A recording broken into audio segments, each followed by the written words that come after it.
all the parents, friends, coaches, sponsors, guest speaker if he's here, administration, a member from the Department of Health and Physical Education, Mr. Oakley, and to all our student athletes. You know, our theme this year was Rough Riders on the Move, and certainly we have displayed that theme. Some of our teams have been very outstanding.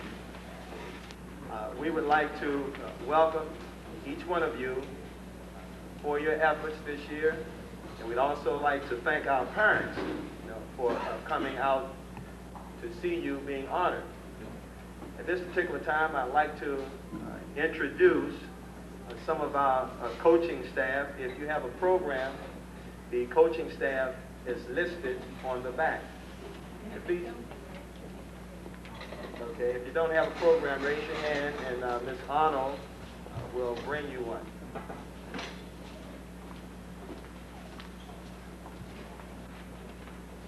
Our football coach is Mr. James Tillison. Coach Tillison, would you stand, please, so they can see you? All right, that's our head football coach.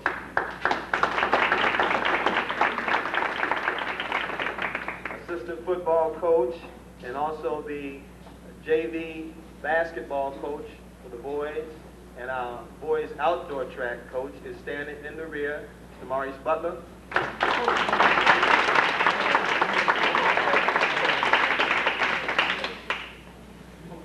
I'll just name the other assistants. They might not have arrived yet. We have Mr. Clifton Jackson, who's an assistant football coach, Mr. Ronald Lewis, assistant football coach, and also the assistant for the girls softball team. We have Ronald Carter, who's our baseball coach and also an assistant for the football team. Ms. Millicent Jackson is our girls volleyball coach, and our assistant is Mr. Ronald Hinton. Would you please stand, Mr. Hinton?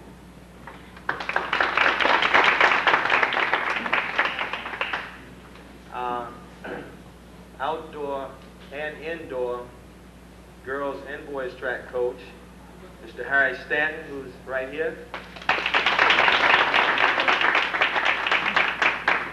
Our boys varsity basketball coach, Mr. Andrew Fowler, standing.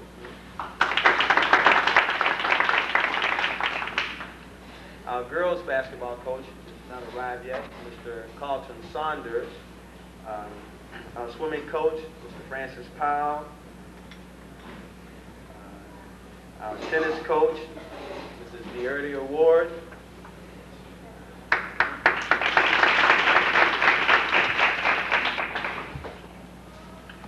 Okay, the coach of our booster squad, Mr. Cornell Carter and Mr. Philip Lawrence. They have not arrived yet. Our video recorder, who's responsible for making videotapes of all the games. You can see he's working right now, Mr. Fred Coyne. Our cheerleaders sponsor, Madame Hawkins. Our academic advisor, who's passing out the programs, Mrs. Mary Ellen Arnold. Equipment manager, Mr. Glenn Austin, and the sponsor of the rifle team, Lieutenant Colonel Jack Gray. We'd like to welcome all of you again to the banquet, and we hope that you really enjoy yourselves this evening. We're going to start off with presentation of awards by the coaches, and the first presentations will be by the varsity basketball coach, Mr. Andrew Fowler.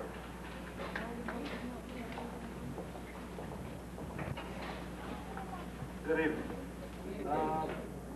Basketball team this year had a very highly successful season, not necessarily in terms of wins and losses, but we built the program and we are becoming quite competitive.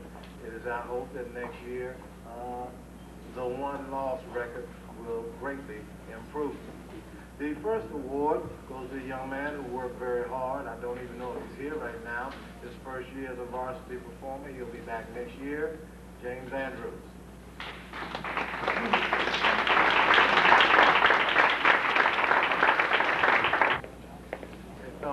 show some of that good speed here.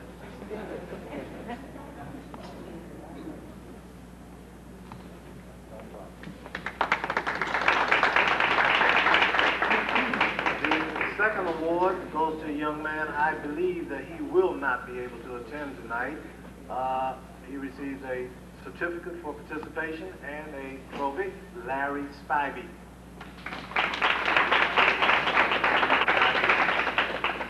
The next award goes to a young man who was in his first year varsity competition. He will be back next year, Carl Brown.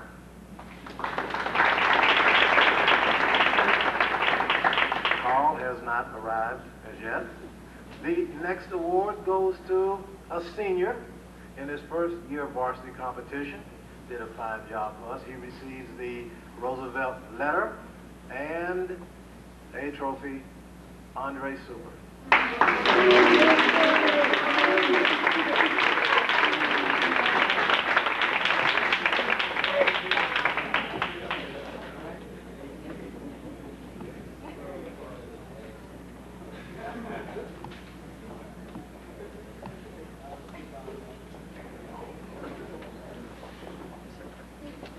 The next award goes to a young man who was a junior in his second year varsity competition, played guard for us, Marvin Walker.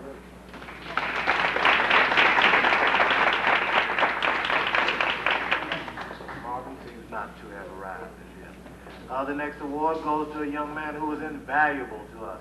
Not a player, but the man who made sure that the uniforms were straight and everything else was in order. Carl Cash, our manager.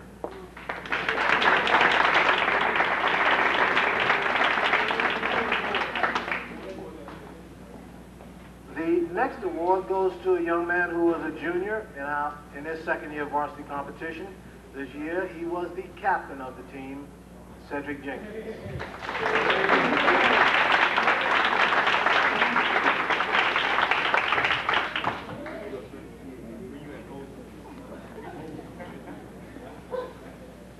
Cedric received the letter last year, and this year he'll receive a pen and the certificate.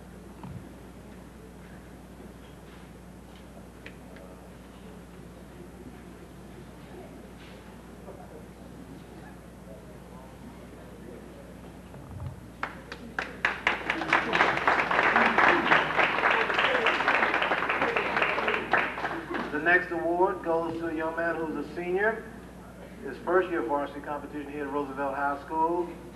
He receives the award for being the leader in assists, Donald Jones.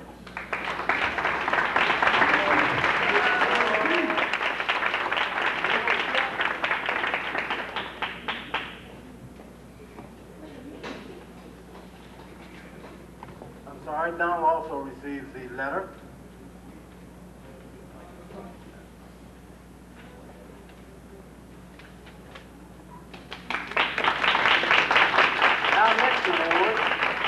To a senior. He was our leader in rebounds this year in his first year of varsity competition, and this player definitely has the potential to go on to bigger and better things. James Curtin. He receives the letter and the trophy.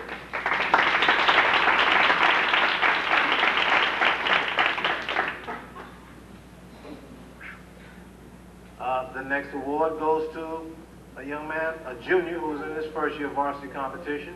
He receives the letter and a trophy. He was named by the coaches as being the outstanding defensive player, Dwight Davis.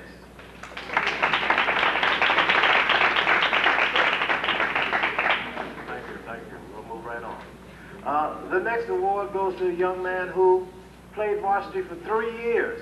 Had just a sensational year this year. He was our leader in total points. Our high scorer, Shizuki Anyatan, received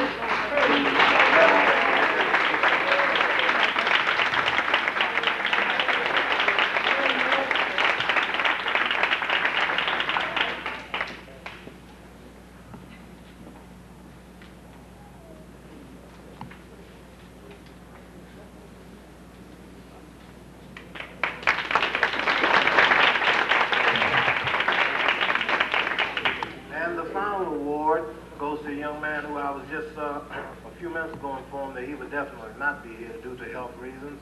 Our player of the year, Julian Goodman. Thank you.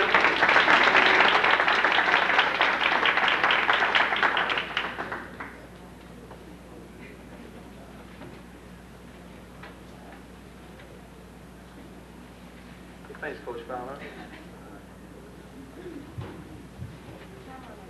We'd now like to bring the junior varsity basketball coach to the podium, Mr. Maurice Butler.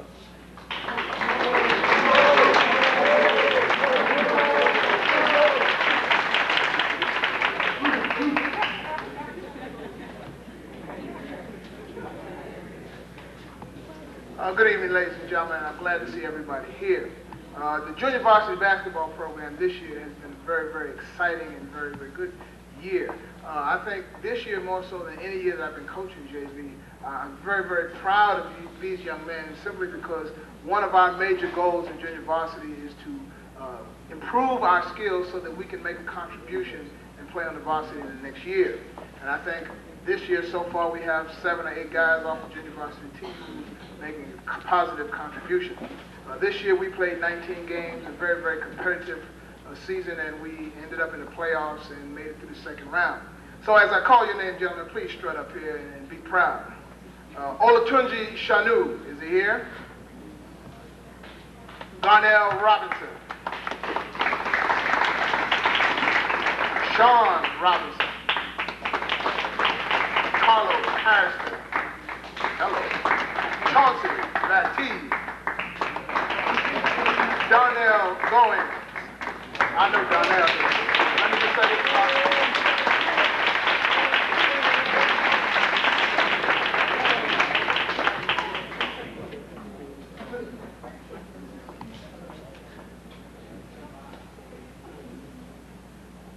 Quasi Irving.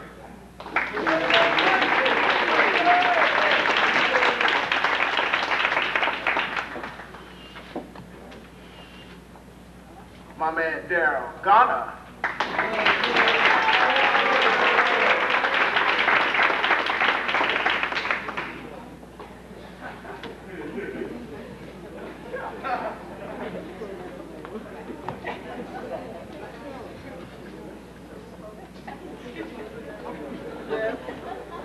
James the Tree John.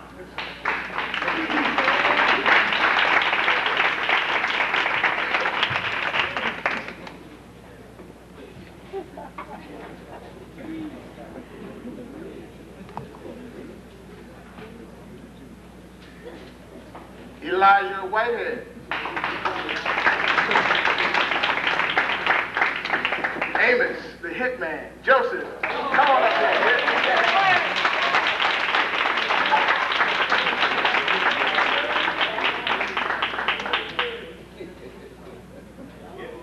He's looking sharp.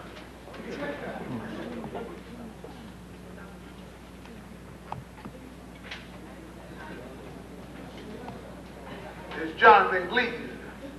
Jonathan. Oh, man. Donald Wiggins. Shedrick Young.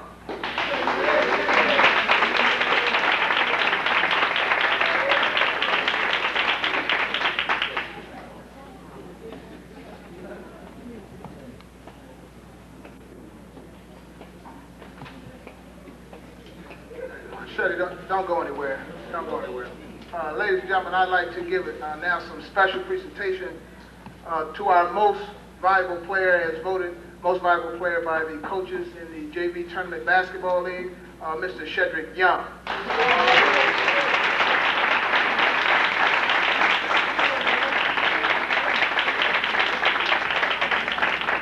He was voted as tournament MVP by the opposing coaches in the tournament, JV tournament. Thank you very much.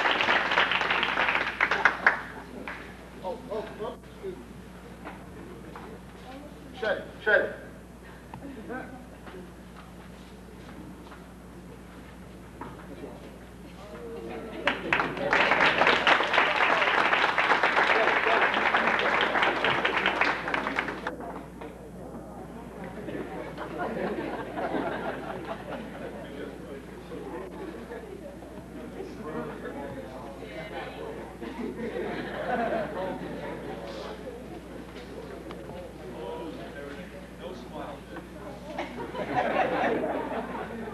let's give Coach Butler another hand. Coach Butler is that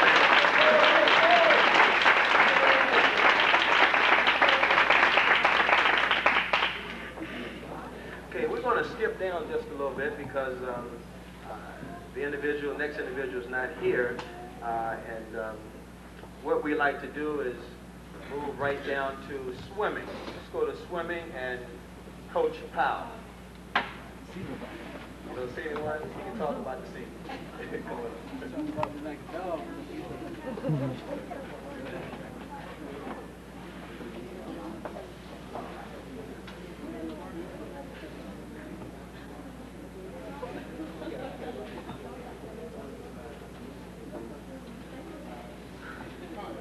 Ladies and gentlemen, I just want to say good evening to you.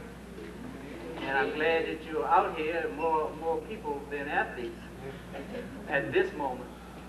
I had a very good list in the beginning, and some people like to do other things instead of what they were doing when I first had my list. 6 people would rather play basketball than get their hair wet. And a lot of people, I liked them all. I really did. They came to practice, and then they didn't come to practice, and then they came to practice, and then they didn't come to practice. And then I didn't go to practice.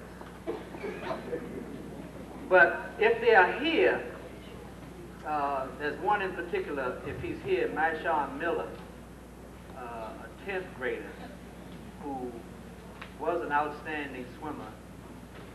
If they had a letter for each sport he swam, he'd be a 5-letter person. Another person who will probably not be here next year is Darnell Latney. I can just mention some names because they either have a better dinner at home than we do here, or they forgot and don't have a tie. The other person I know is not here, but I'd just like to say that one person who did an outstanding job throughout the whole meet, but failed to appear in our championship, but I still like him, I love him really, is Darnell Garner. My main man is yellow.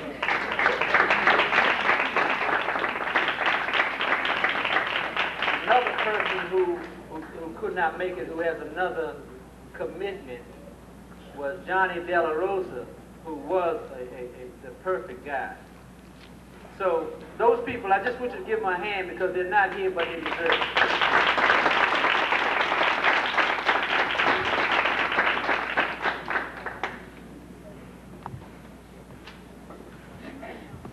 Okay, thanks, Coach.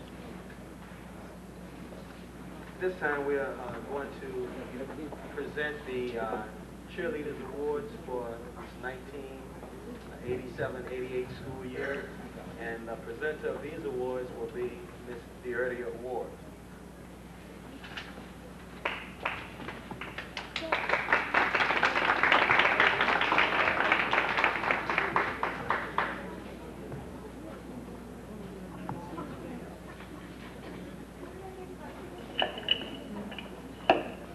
Good evening.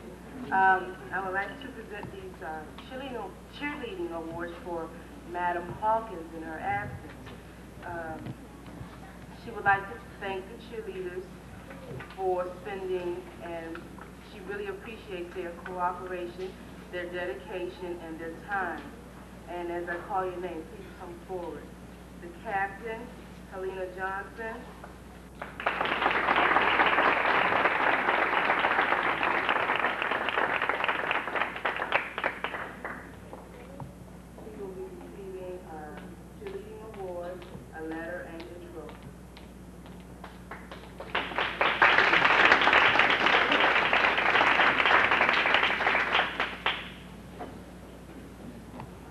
Co-captain Carrie Adams.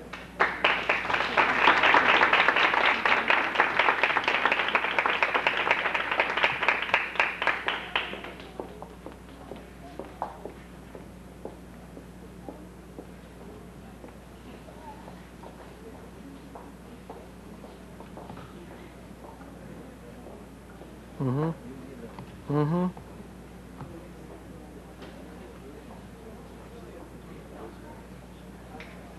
And the manager, Alexis Mitchell.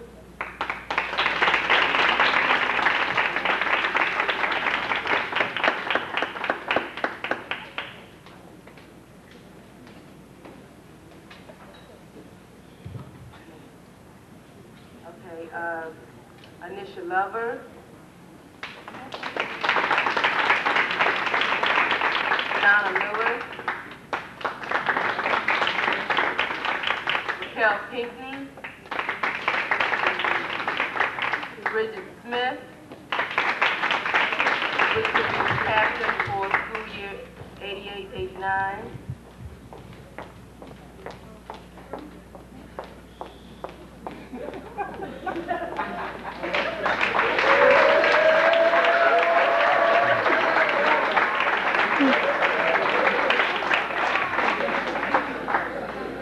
Karen Walker.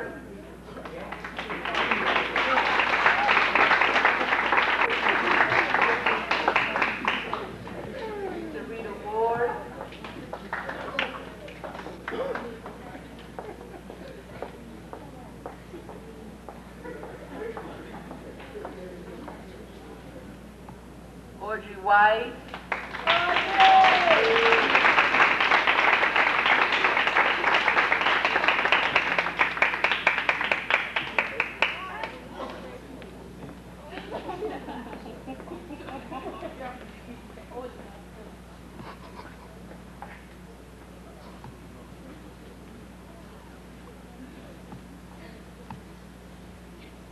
I haven't forgot you, Sandora Coleman.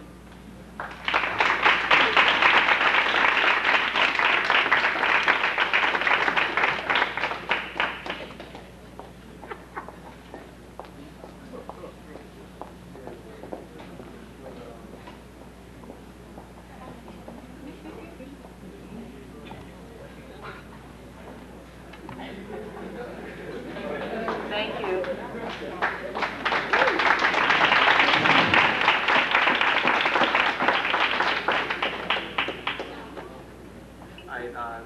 The cheerleaders would like to present something to Mr. Davis. Mr. Davis, could you come forward, please?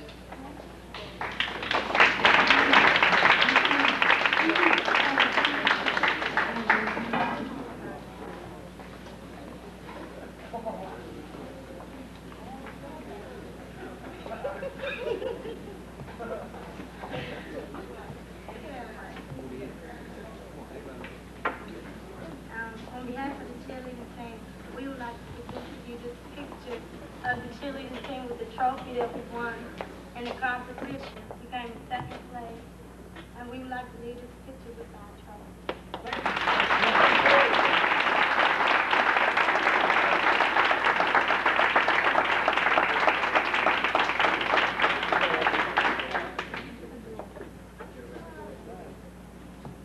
Thank you, cheerleaders. Not only I feel we had the most athletic, but we certainly had the most beautiful cheerleaders.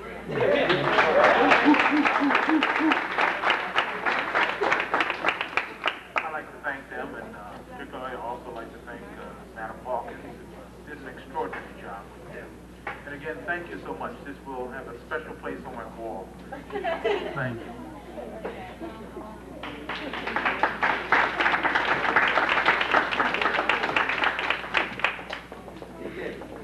This time, the boys basketball team is playing a basketball summer league game tonight, and they will probably be leaving shortly, but two individuals just came in, and we would like to recognize those individuals so that they may pick up their awards. First we have Carl Brown. Carl, would you please come forward?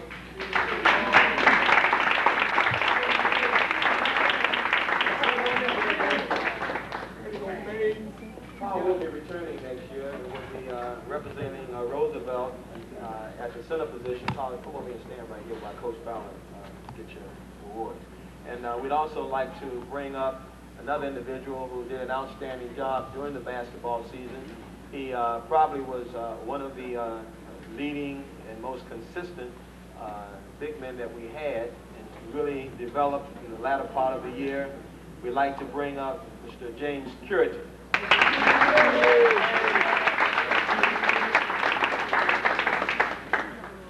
James will be receiving his R for the first year, and I'm sure he has a lot of more basketball left in him. Okay. Congratulations to the Rough Rider basketball team.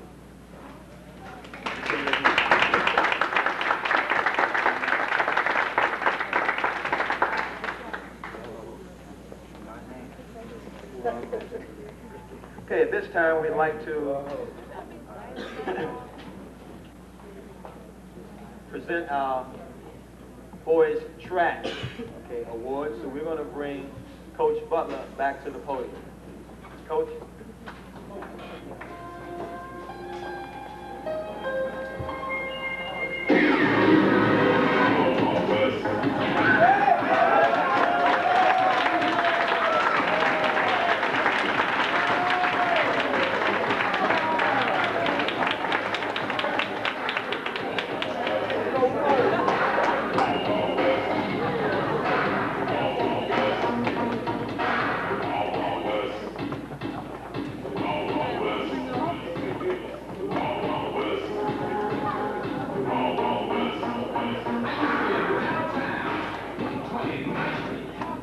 Ladies and gentlemen, it's been a long while, and it was a hard fight.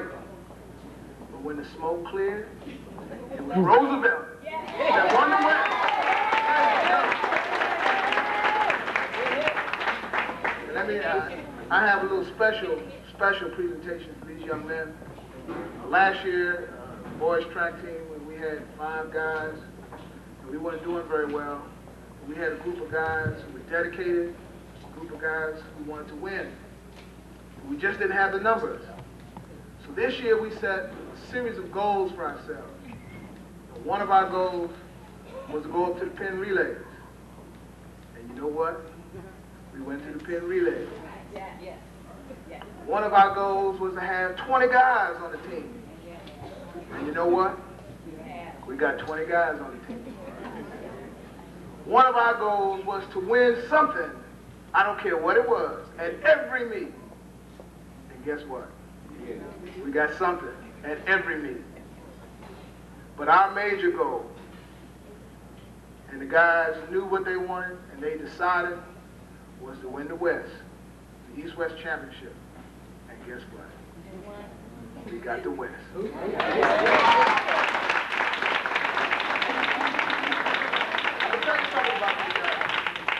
It wasn't easy because we was in a competition and we won maybe 3 events, but we came in first. And I looked at those guys and I said, hey, we're behind. And they looked at me and said, Coach, we're going to get it anyway. You know, and right then and there, my trophy was won because those guys decided that they was going to pay the price and do what it took to win it. And there were several times we had guys throwing up their lunch on the field, guys running so hard, so fast that they couldn't see, they were dizzy, guys falling down and getting up, falling down again. But they got up. So I want to do something special for them tonight. And I want everybody here to recognize these people. I got a sign on the table. It says, how you like us now? Because this was for themselves, but this was more for Roosevelt. Because, you know, I got tired of going to places saying, here comes sorry Roosevelt. You know, that's not what they say, but I'll just clean it up. And I told those guys, hey, when we go into a place, I want people to respect Roosevelt. And you know what? They respect Roosevelt. Gentlemen, when I call your name, would you please stand and accept all these wonderful things that I'm going to give you tonight? Mr. Roland Anderson.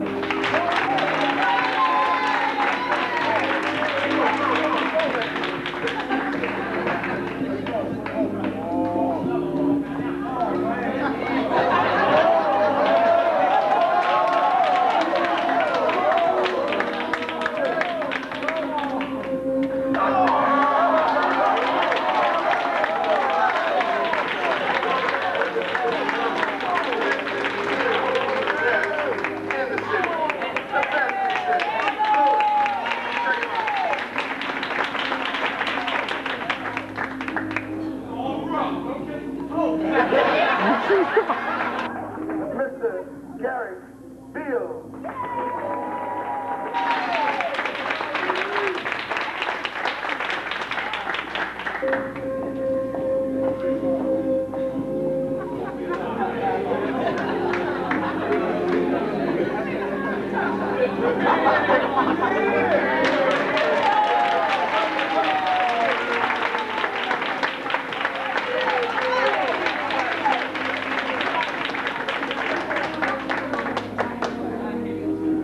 Garrick was our sprinter.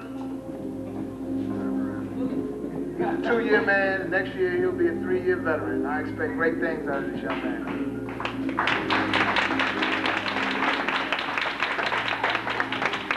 Mr. Kirk Bobby Brown.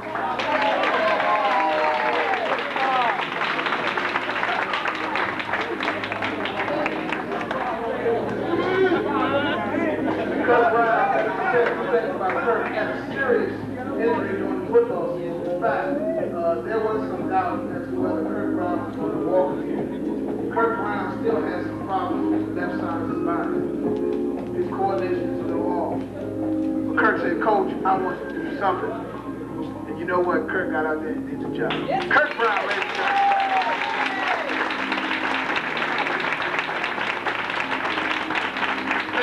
Gregory Clark.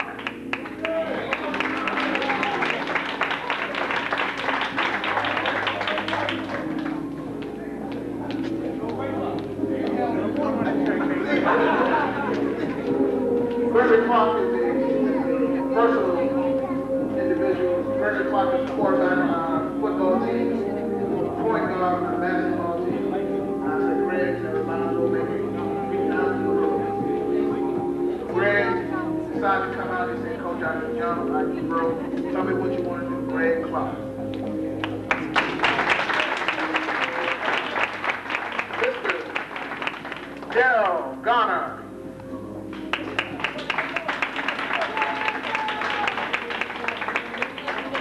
Daryl Garner was one of my JV basketball players with great leap in the building. I said, Daryl, don't stop there. He decided, hey, I can run track. Daryl Garner came out and broke his foot. Beginning of the season, he rehabilitated himself and came back and helped him to win the win. Jumped 20 feet in the long jump. Daryl.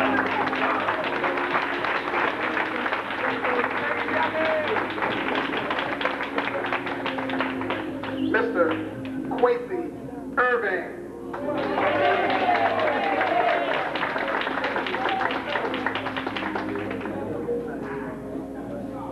Quincy Irving was another one of my basketball players. Oh my goodness.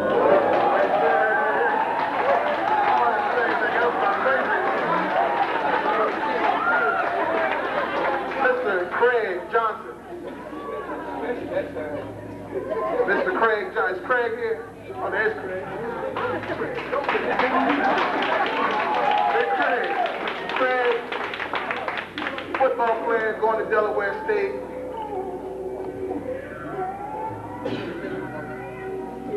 And I asked Craig to come out. Craig said, Coach, I can't run too fast. I said, Craig, all you got to do is throw the shot. You know what? Craig threw the shot. Came in 3rd place. East-West Championship.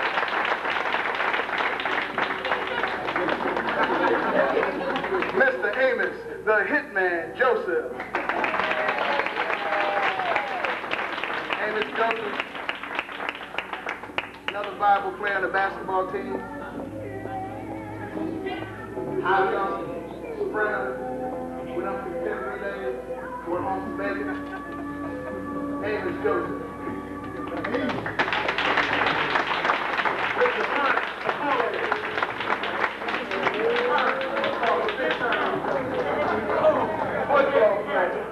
Big Terrence came out, played football for me, came out and had to work, but he said, Coach, I can put in some time. Came in 2nd in the shot put, East-West championship, 2nd in the all of those numbers with Mr. Dennis. We can't leave out Dennis Minor. Come on, Big T.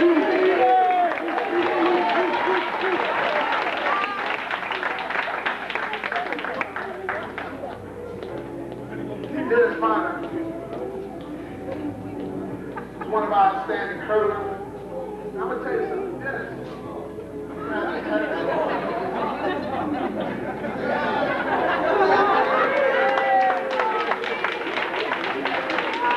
If you pull Dennis Minor's leg, pants up, you'll find a whole assortment of scars where he's running the hurdle. Oh, Lord. Running the hurdle.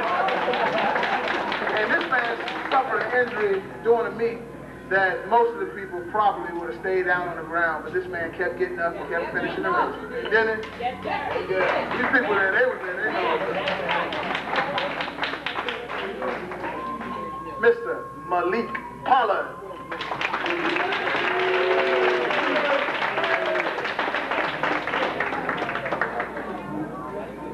Oh, that's Malik's girlfriend.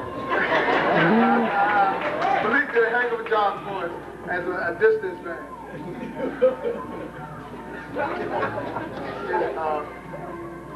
Donald Jones, would you come in second, sir? Vaughn Price could not be here tonight because he's working. It's his second day on the job, and they said, no, he can't do that.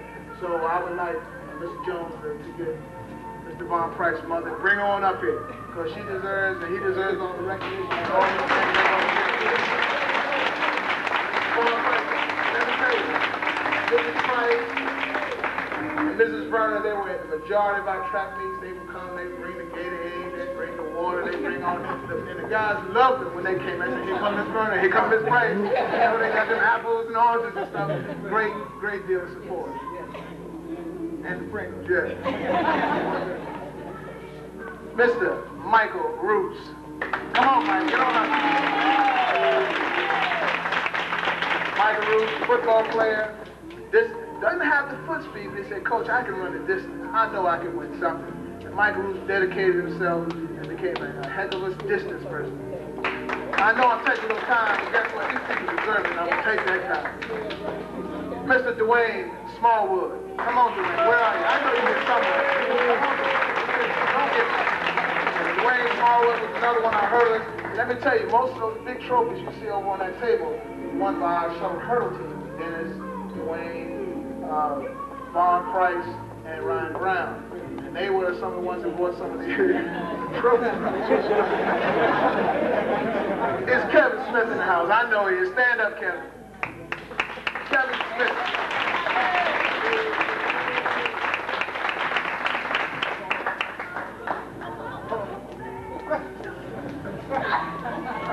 There we go, Kevin.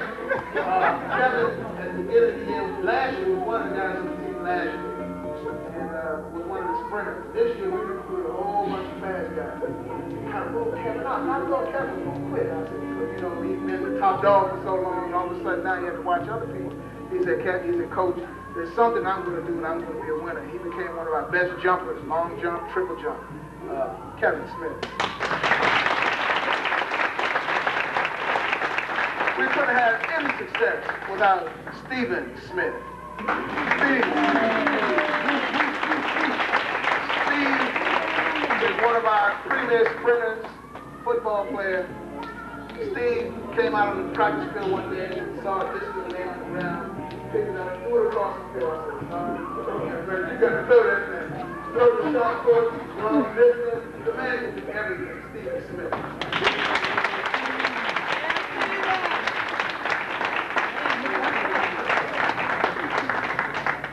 Mr. Andre Super. Come on, Super. Stand up. I shouldn't bring Super up here because he's going to get close to this microphone. He's going to say, speech, Coach, speech. We couldn't have done anything without Super. Super was the heart of this team. Super was the laughter, the enjoyment. You need anything to say, Super will say it. I know he's going to grab the microphone. Come on, Andre Super.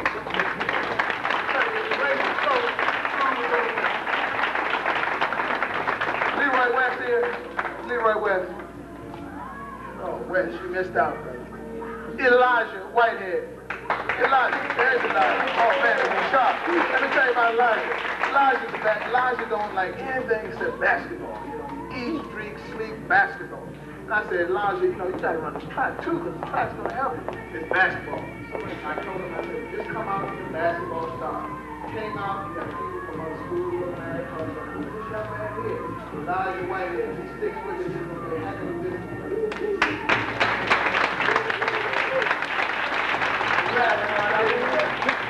Mr. Ryan Brown. Ryan Brown.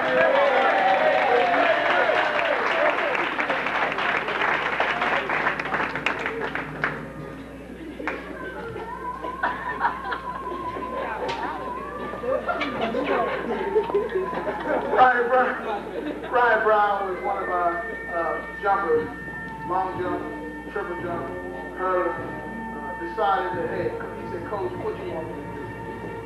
400, 200. We went up to the pin relays this year, and Brian didn't make the team as a sprinter because we didn't do any jumping events.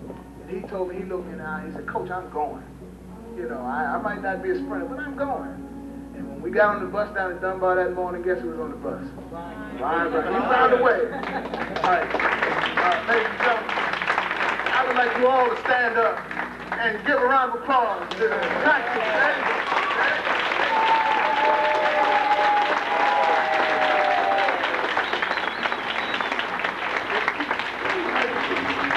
Each one of them will receive a host of a trophy. Most of those things that they won, they will receive shirts that says the West Championship. Most of the big trophies we will present to the school, but I know that Mr. Linda's mad at me because I done overstepped that time, but I just had to do it.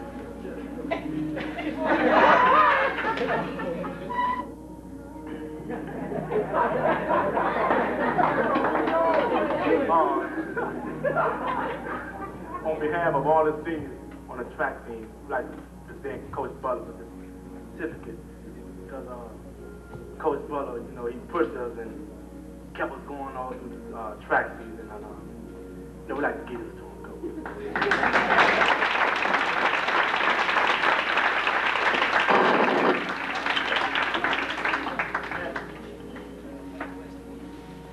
Before we leave, there are two people that I have to acknowledge and bring up because this is really my second year coaching.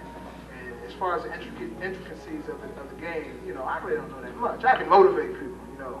But there's a young man here who's been coaching track for 16 years, and he is really the heart of this team. All of that stuff up there is a tribute to Mr. Harry Stan. Can I get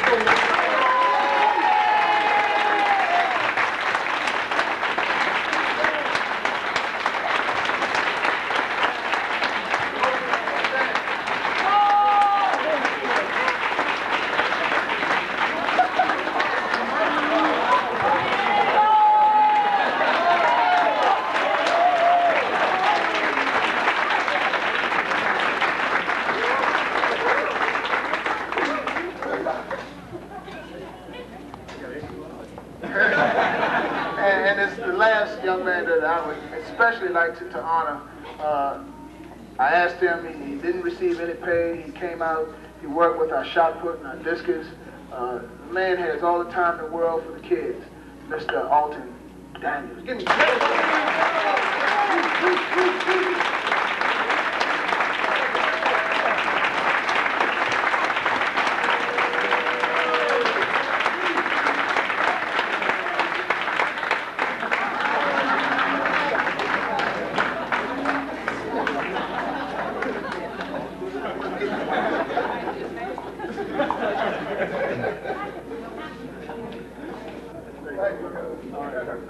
Ladies and gentlemen, the 1988 outdoor track team.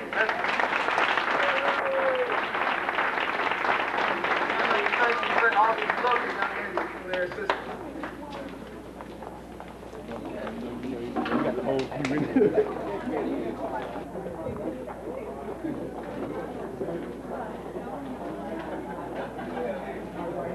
Who's going to lead off for me? Well, with only 4 young ladies, I said, well, Sharon, you're it.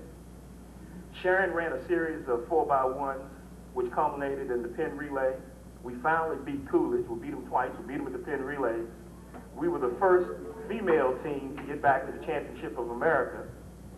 Not only in the 4x1, but we won our heat in the 4x4, and we were the big plaque, as you see the boys got. We also received one. But this young lady was instrumental. She finished 4th at the University of Maryland Track Classic in the hurdles, and she gets this year's award, which reads, Theodore Roosevelt High School, the most improved athlete over 2 years goes to Sharon Vernon, girls track team.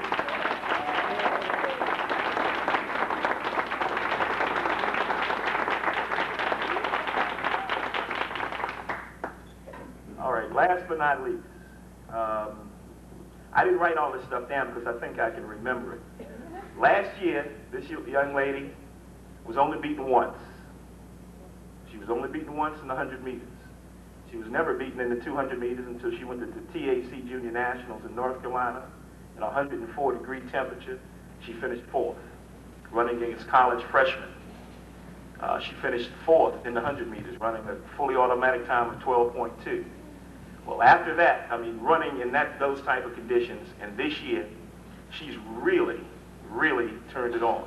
She's ranked #1 in Eastern States with the fastest time on the East Coast in the 100. She's all metropolitan, first team, not only in the 100 meters, but in the long jump. She has the fastest time in the Washington, Maryland, DC, Virginia area in the 100 meters, and that includes all the schools from Richmond on up to Pennsylvania. She's run, she set the track classic record of the university. Matter of fact, she shattered that. She ran 11.77, which is the best time that any high school athlete has ever run there at the University of Maryland. She finished 2nd in the 200 meters to the eventual All-American, Dawn Bowles. She ran a 24.6, the only race that she did lose this year. She ran in the championship 11.85. She ran 2nd leg in our 4x100 meter relay, which won at the pin relays. She ran a 57.25 at the pin relays in the mile relay. She was honored today as the best 100-meter long jumper in this area. I think I've covered everything. The first all-metropolitan female athlete ever to come out of Roosevelt since we've had track here. Also, she doesn't know this, but Mr. Upson does. She's USA Today named her to the first team All-American, Michelle Palmer.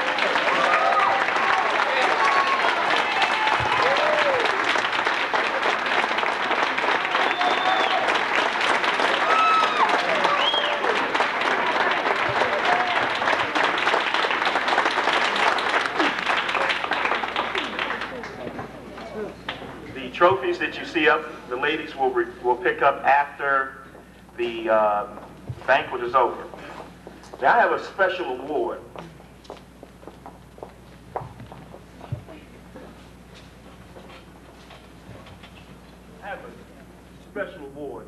Coach Butler just mentioned, and at the All-Met banquet today, Calvin Hill, who spoke to the All-Metropolitan people, said, you know, you people sitting here are sitting here because your ability in your particular sport.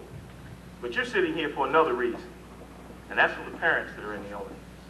These parents have to suffer through aches, pains, getting up at 7 o'clock in the morning, taking one daughter over to this track meet, taking the son to basketball practice. I mean, especially when you have 2 or 3 athletes in the family. And he was paying tribute to the parents. Well, in my small way, I like to pay tribute to one particular parent who was always available for me, never turned me down. I mean, her car, we would go to Maryland, we would go to certain places, and she was always there. Coach Butler already mentioned her. She was the one that always brought me my spring water because I couldn't drink the other kind. And I wanted to honor her in my little unique way with this little plaque, which reads, Roosevelt High School track to Miss Sandra Werner for her sincere and dedicated service.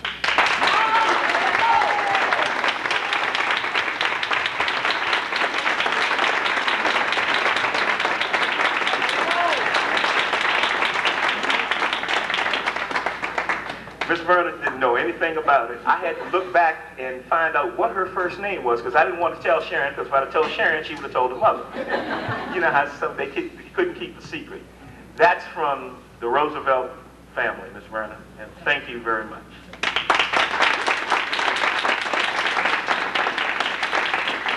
Thanks, Coach Stan.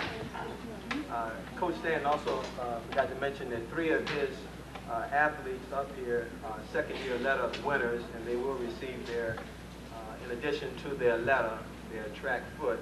And their first-year award winner was Shelley Black, who received her school R. At this particular time, we'd like to bring Miss Sandra Werner to the podium because she has a presentation that she would like to present. Thank you. Coach Stanton, would you please come back up here? Now. Girls, track girls, would you come up here, please?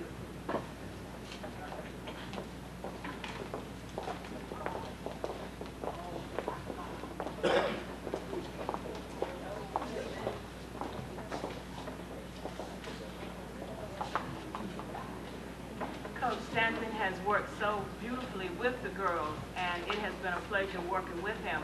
Although Sharon is leaving, I still have one child left, and that's Vaughn Price, that I will be working with him. And any time that I can help you, I will be glad to.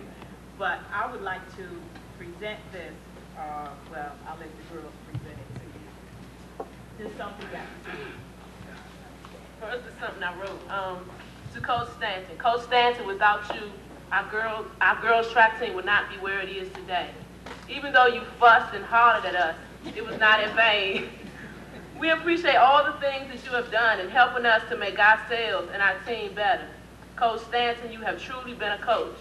You've taught us that we could win even when we thought we couldn't. You put up with our ways and attitudes. Although we may have gotten on each other's nerves sometimes, it was worth it all. We are leaving with the feeling of knowing that we were members of the Lady Rough Riders track team, coached by Harry Stanton. The girls track members would like to thank you for all your dedication and untiring service to us. Thanks a lot, the girls track team.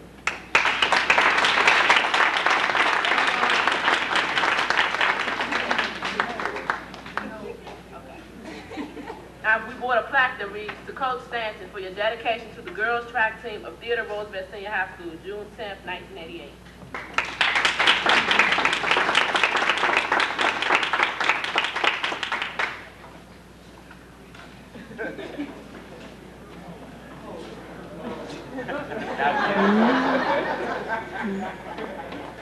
Ladies, I really appreciate this, and I didn't say this, and I've written it in all their books, in their yearbooks. When you were with us, these four young ladies, starting in September, and we don't end until actually last week, or the week of the championship, which is in the last week in May, you've become very close. You get the hard times, the bad times, the good times, and I'm going to miss them. You know, they're just like my daughters. I'm going to miss those seniors. And I know that they're going to go on. They got a good foundation here, not only athletically, but academically. And they're going to be very, very good, productive members of society. I have a special place in my heart for you ladies because you worked harder than any four young ladies that I've ever had. And I want to thank you very much.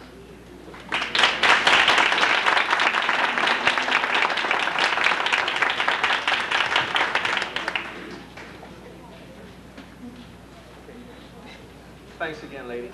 At this particular time, I just would like to acknowledge that our guest speaker is here, and he's sitting over in the back with Ms. Cottingham, in the back right there, Mr. Donald Streeter. He's here, and he will be delivering us a message directly after the presentation. Okay, Mr. Streeter, would you raise your hand here? Okay, just give him a hand.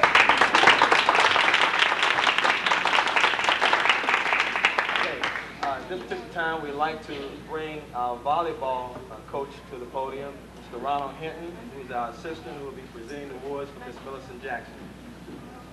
I'd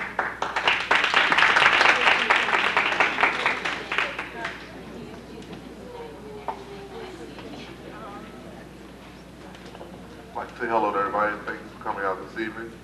The volleyball team, under the coaching direction of me and Mrs. Jackson, is in our second year.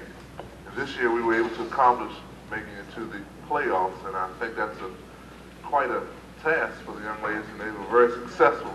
So I'd like to first give them a round of applause for being able to make the playoffs in their second year under new coaching.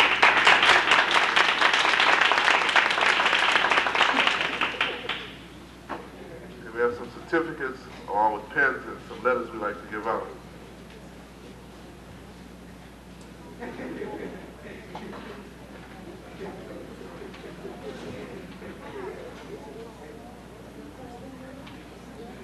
First person I'd like to give an award to will be Sean Danae Gerhardt, and she will also receive a pin along with me.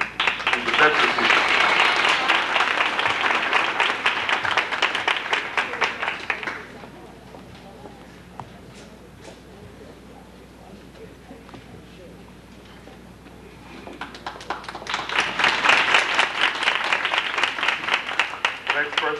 Audrey Taylor.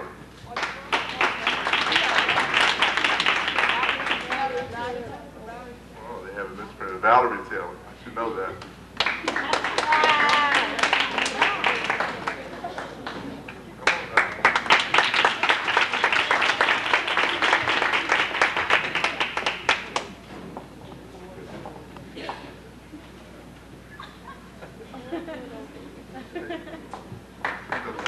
First name was wrong. Next person is Ms. Shanda Waters, Garrett Hurry.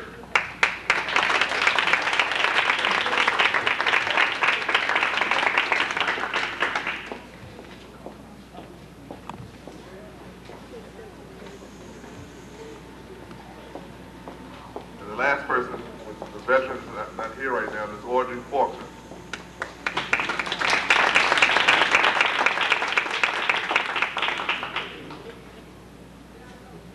The next people get the letter from Roosevelt, Ms. Opal Benoit.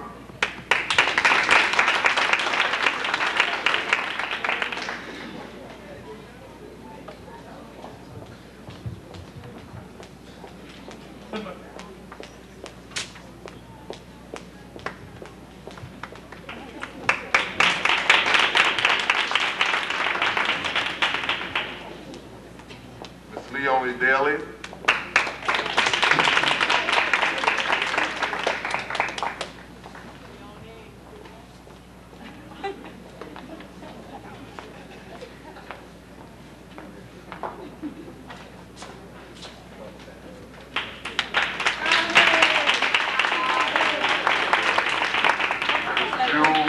Jewel Ayers.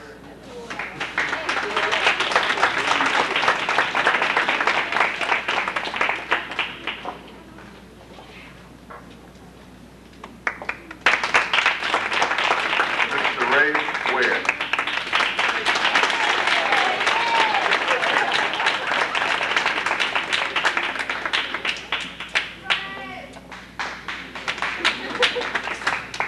We also have a special award for our scorekeeper, Ms. Monique McCall.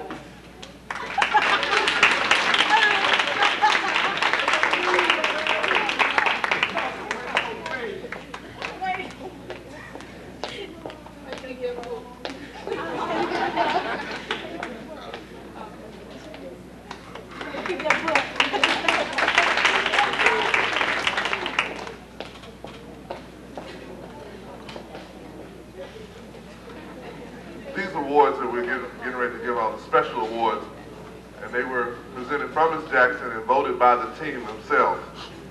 For the most improved player for the year of 1988, Ms. Jewel Ayers.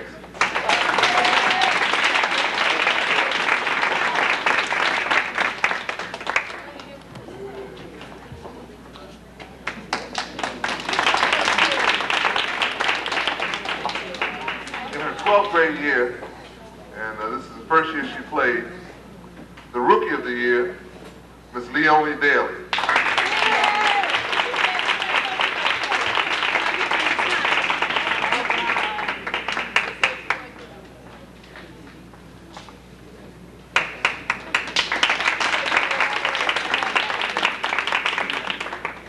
The smallest player on the team, the most consistent player on the team, my heart, our most valuable player for 1988, Shanda Garrett Hurry.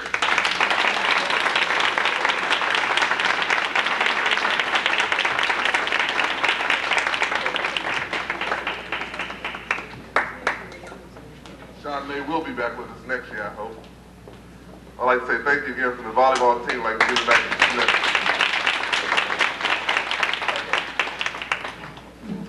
I'd like to have the 87, 88 volleyball team to please come forward. All the young ladies who just received the awards, please come forward.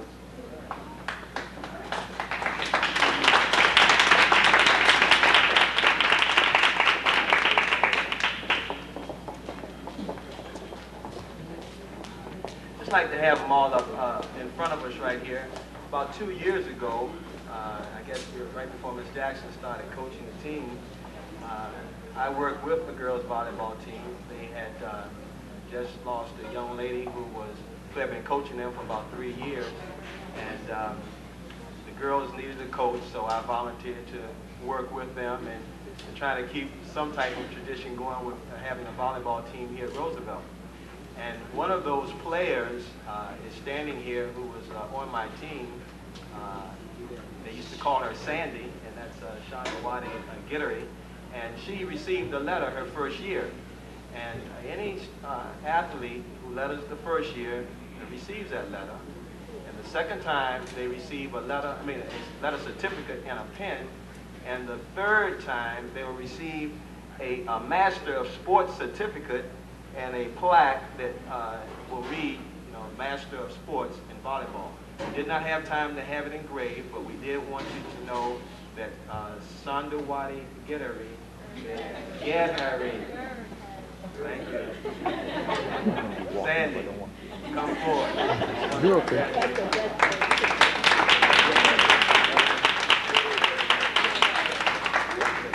Okay, let's give the volleyball team another hand.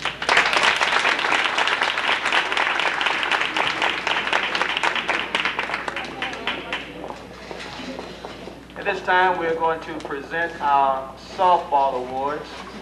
Mr. Francis Powell, please come forward.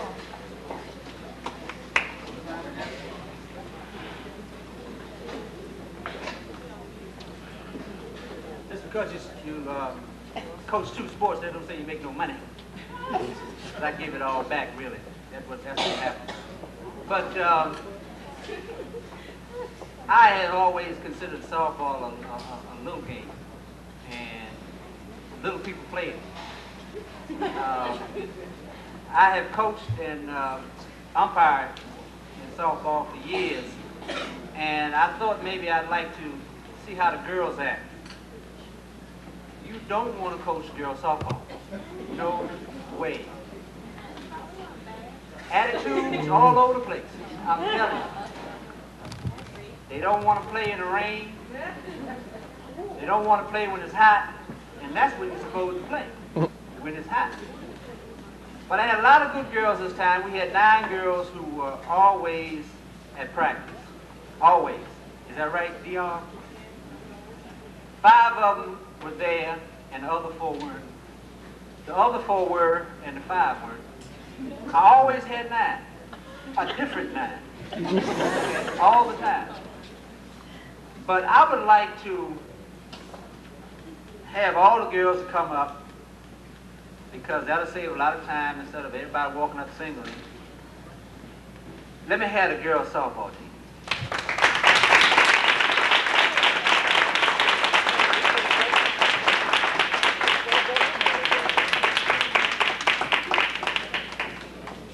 Okay, we are missing a first base girl. We are missing a third base girl, one of the third base girls. We are missing a left fielder, a catcher. But we got the heart of it right here. We got somebody who, in every game, believe it, in every game, they got no less than 2 hits. We played 11 games. Is that right, girl? 11 games? The 11th game was the 10th game. The 10th game was the first game of the playoffs. Okay, these girls made the playoffs. The 11th game was the second game of the playoffs. And this young lady got at least 2 hits in every game, sometimes more. And I got a little something for her that I want to give her. I don't have something for everybody because I just don't have that much money. But I just want to give a couple of people something. And for her getting a hit or more than a hit in every game, I'd like to give Opal a little remembrance from me.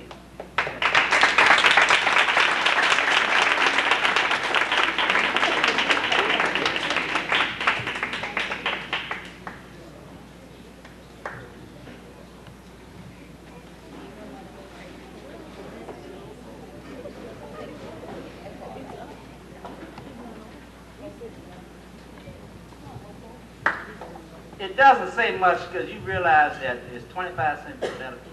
It says Roosevelt, it doesn't even say Roosevelt High School, it says RHS. 1988, most consistent hitter, Opal Benoit.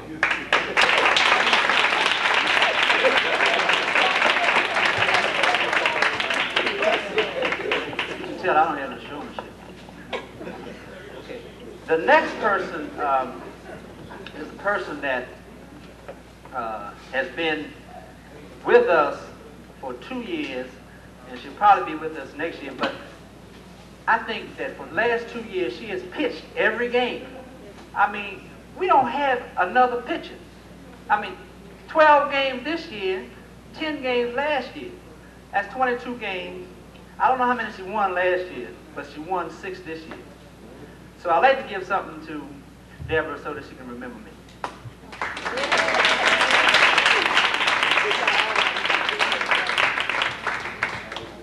This is the 1988 Most Valuable Pitcher, Deborah Bernard.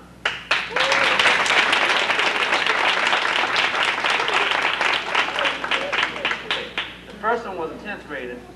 The second one was an 11th grader. The third one is another 10th grader, who I think, as a 10th grader, should have been in the paper the other day.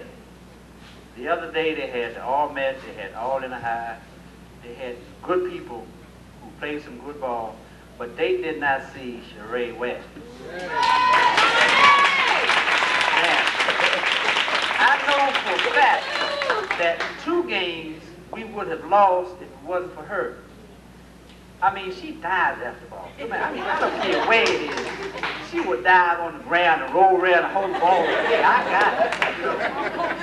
But that's a 10th grader for you. I mean, that's a lot of heart. A lot of heart. She won't catch the ball with her right hand because she's left-handed, and she doesn't have any confidence in her left hand. You know, she throws left-handed, so she's supposed to catch the ball with her right hand.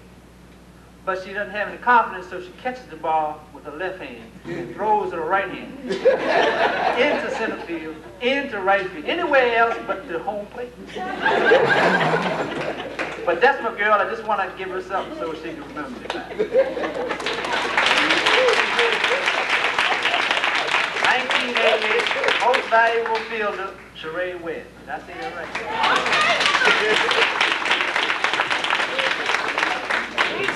Okay, we got a lady who has been playing for 3 years. She's playing for me for 2, and would play no other position but shortstop. No, you could not put her anywhere. If you put her at third base, she would tell you that I can't throw that far. You would try her at second base, and I throw too fast to first base. I would knock down the first base. She will not catch. No way you can let Dion catch. But I think that she should have been in the paper last week too, because she is a good shortstop. The only person in inner high softball, I think on the East Coast, that has ever hit 4 home runs in a row, believe it, and won a grand slam in the same game. Every time she got up, she hit home run.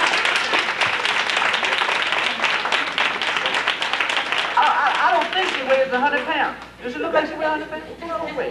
Well, I got something I want to do. 1988 Most Valuable Senior, Dion K.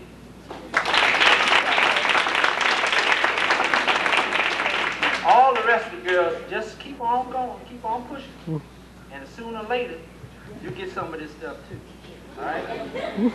But I want to thank them for giving me a good year. I have some other things that I'd like to give them.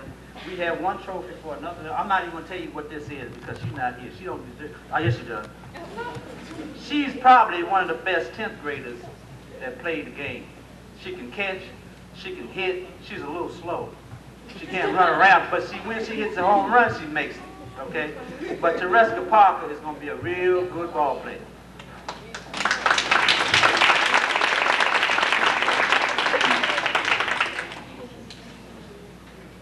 Okay, we have right now, the rest of the ladies who are left,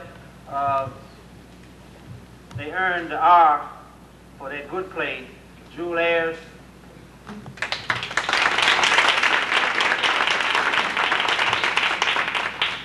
okay, Opal Benoit,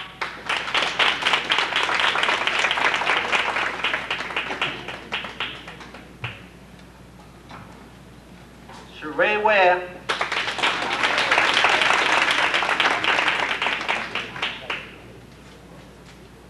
and I just want to say I got some more letters that are coming up. But we had a young lady who, I don't know whether she was good at math, or good in English, or good in social studies, or good in, what's the other one? Science. But she kept our books for us, and she did a good job. When we left her, she caught the bus to the game. I mean, that was decent, you know what I'm saying? Even though it was at Banquet, right down Georgia Avenue, she still caught the bus. But for her hard task, I would like to honor her with the Roosevelt letter. And Lee Brown.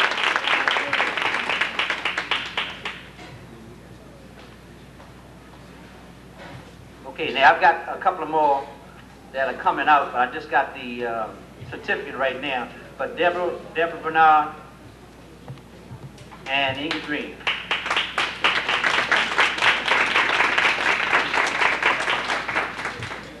See, last year, when you get a letter for one sport, it carries over into the next year. Now, if she played as a 10th grader and got a letter, she wouldn't get another letter until she became a 12th grader. She still played. Now, in place of the letter, they get a pen, and the pen is a softball.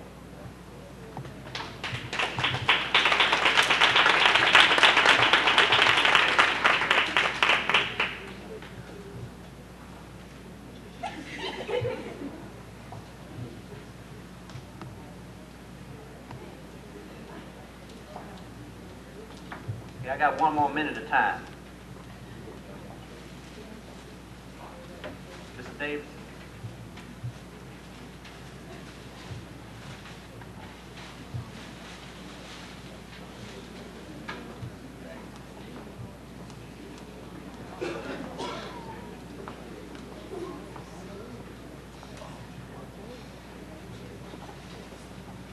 To show our appreciation to Roosevelt Senior High, we, the softball team, the coaching staff, would like to present to Roosevelt this trophy, third place International Softball League 1988.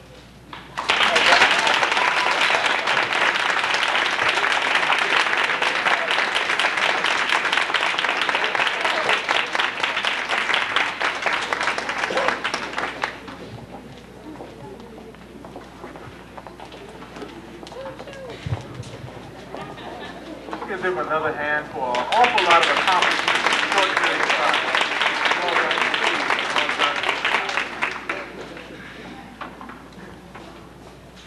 Okay, at this time we'd like to bring our head football coach up to present the football awards for 1987-88 school year, Coach James Tillison.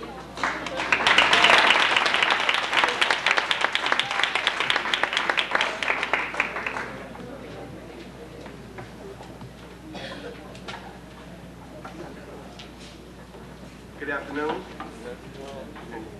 Very glad to see so many out tonight to honor these great students. Glad to see the parents here tonight. We've been given awards for athletic ability, but I'd like for you to know that all these young men and young women, they must have a 2-point average in order to participate. So I would like for you to give them a round of applause.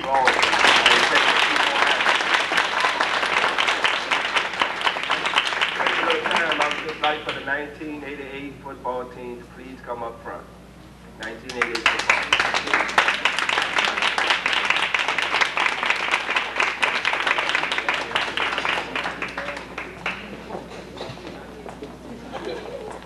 While they're coming up, I would like to assistant coach and defensive coordinator, Coach Butler. I think he's one of the hardest working young men around Roosevelt. I would like for Coach Butler to come up and assist me with the awards, please. Thank you.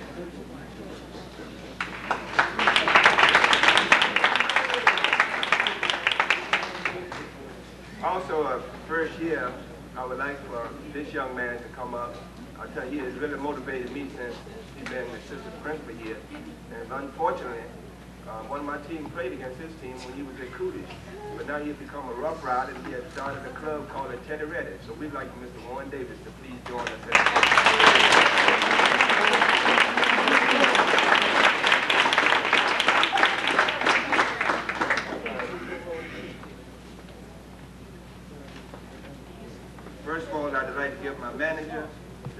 John Garnell Robinson.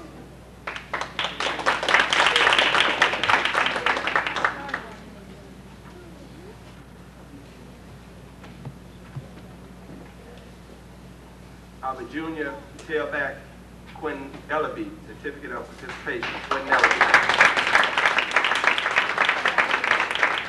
Defensive back, the junior, Darrell Gunner, certificate of participation. Junior linebacker, Donnell Goins.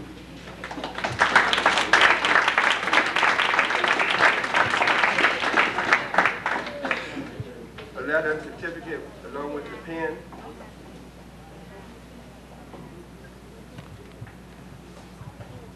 Tight end, and he will also participate in the All-Star game to be held on July the 22nd at Easton High School at 7 o'clock. We would like for all you to come out and attend. Dennis Mack.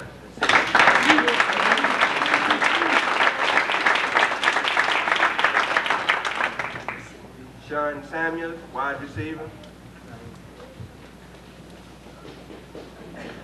We have a young man, he was an outstanding player against Mr. Davis' former school up at Coolidge.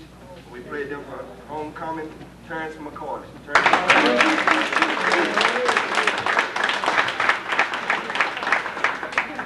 Defensive end, the junior, returning, Ivan Washington.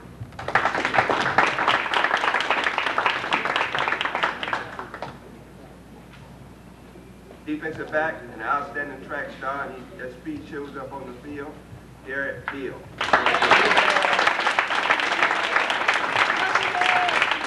Outstanding running back, the senior, Leroy West.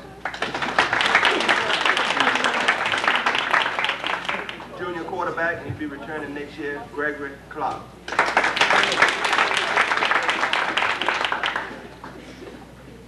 Defensive tackle, huge young man, Craig Johnson.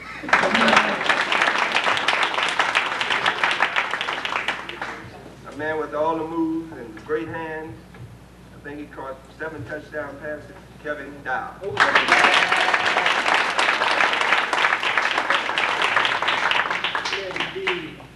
A young man has been real close for, I'll say, the last 15 or 16 years. He's been on the football field in some type of uniform. Tight end, Denard Tote.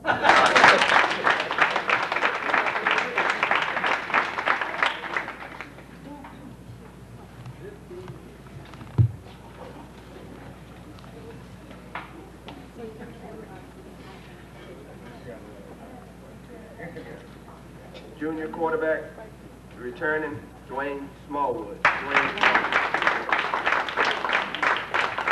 Defensive end, junior, Mark Hill. A great linebacker and loves to hit, Ryan Brown.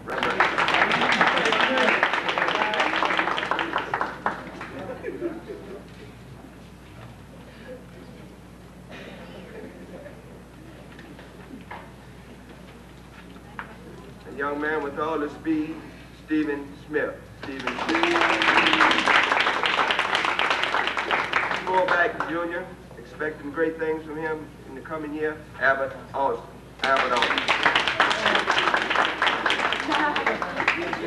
Another track man with speed, Michael Roos, defensive back.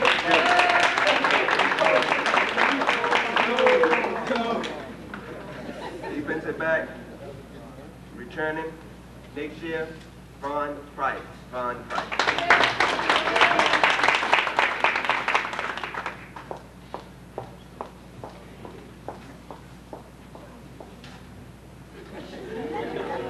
We didn't have such a great season. I think we wound up, well, I know we wound up 3-7, but that's not the only thing that we were on the football field for. I would just like for the young men to step forward. They have received over $80,000 in scholarship from this football team. First, we have Craig Johnson going to Delaware State, $20,000 over a period of 4 years.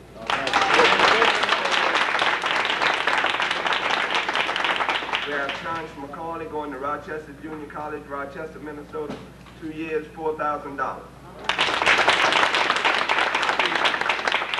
Unfortunately, we had a young man to get hurt in scrimmage, and he didn't get to play a game this year. He had a fractured skull, but he come out to practice, and he's on the track team, and he's doing great. and he has received a 2-year scholarship to Rochester Junior College. I would like for Craig Brown to come forward.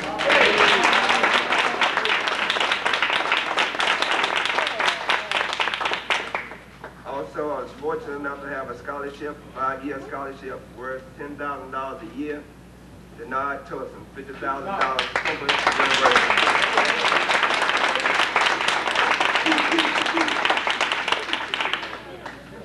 Also, I'd just like to recognize that these young men have been selected by the Washington Post, all in a high. We have Steve Smith at safety, Kevin Dow, and Denard Tillerson at tight end.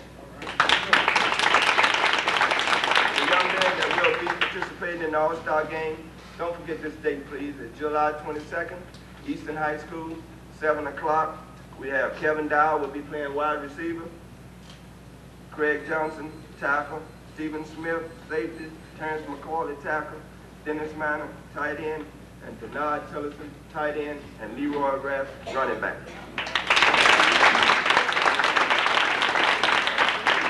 I'd like to thank you for your time, and I would like to give this football team a round of applause. Thank you very much. Now, we'd also like to recognize 2 of the young men on our varsity football team who had received their letter in the 10th grade. They played for 3 years with Coach Tillerson in Roosevelt High School, and they will also receive a Master of Sports Certificate Award and their trophy, their plaque that will read, Master of Sports. That would be Denard Tillerson and Terrence McCauley. Let's give them a hand. And then before you sit down, just stop past the table by Ms. Ward and pick up your football award. Okay, let's give the 1987 AAC.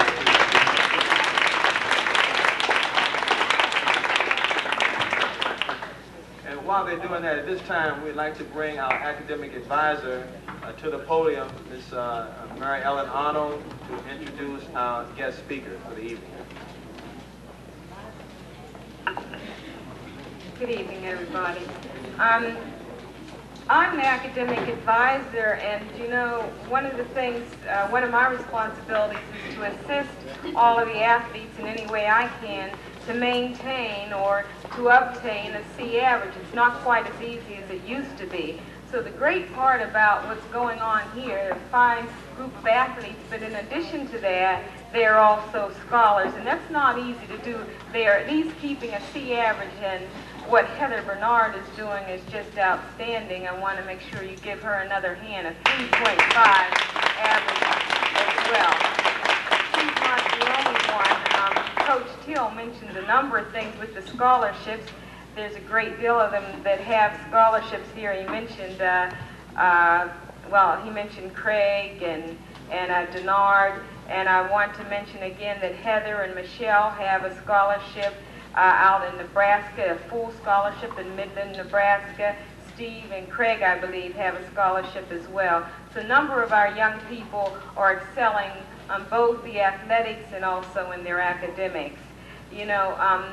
Academics can teach students things that often math can't teach them, and you can see that when you see the young people in different roles, but they still have to learn their math, and they are doing both of them.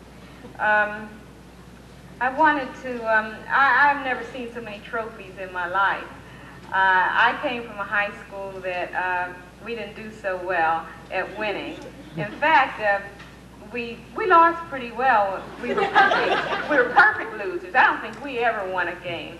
But it's just wonderful. That's why I'm glad I'm here at Roosevelt.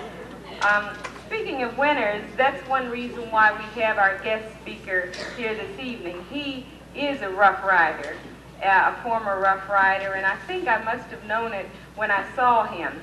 He is, I'll read the bio on him and you'll know that he's an attorney. And I'd like to say that, I met him at some conference about law and education, but that's not the truth. I saw him at the delicatessen. But when I saw him up at Posen's, I could just tell by the dignity of his bearing that he went to Roosevelt as he stood up and ordered pastrami. But I thought I had seen him on TV, and he was featured in the October Ebony. Let me read you about Mr. Donald Streeter. Donald Streeter was born and raised in Washington, D.C.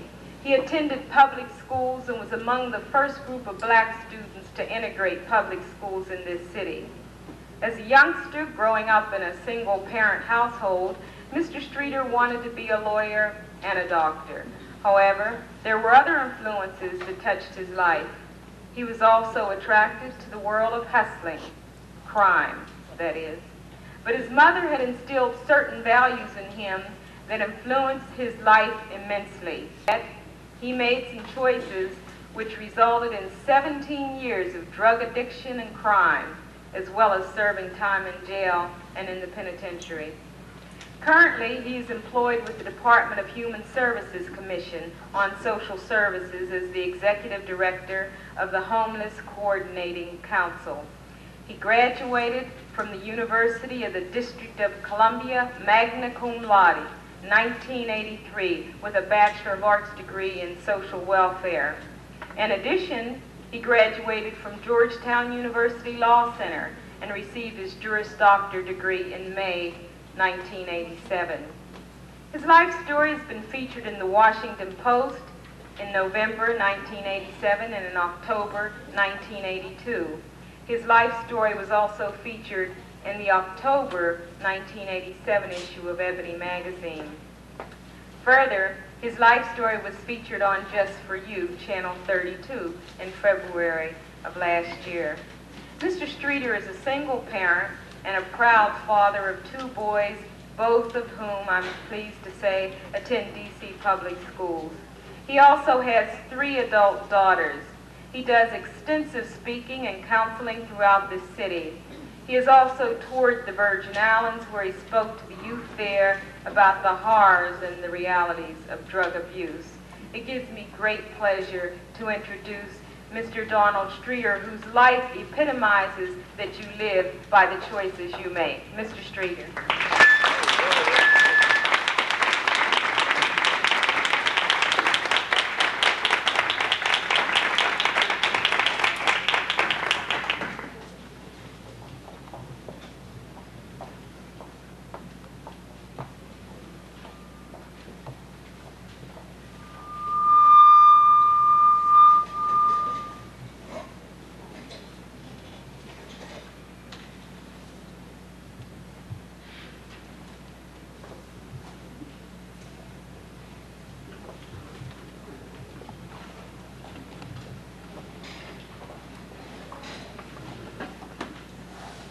First, I'd like to congratulate all the recipients of awards, the athletes, especially the young lady who was voted All-American.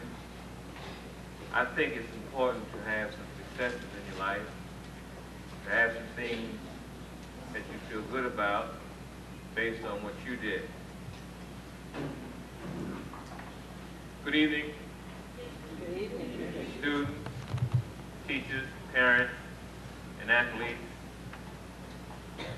I want to thank Ms. Arnold for asking me to come here to speak at the annual athletic award dinner.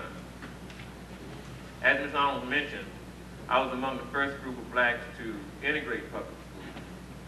Things have changed considerably. I got kicked out of Roosevelt, Ms. Arnold. I was kicked out. I was one of those kind of guys who was always organizing things. There were many more whites at Roosevelt at the time I came. We came right after Brown versus the Board of Education, which was the case that integrated schools throughout the nation. And there were some problems.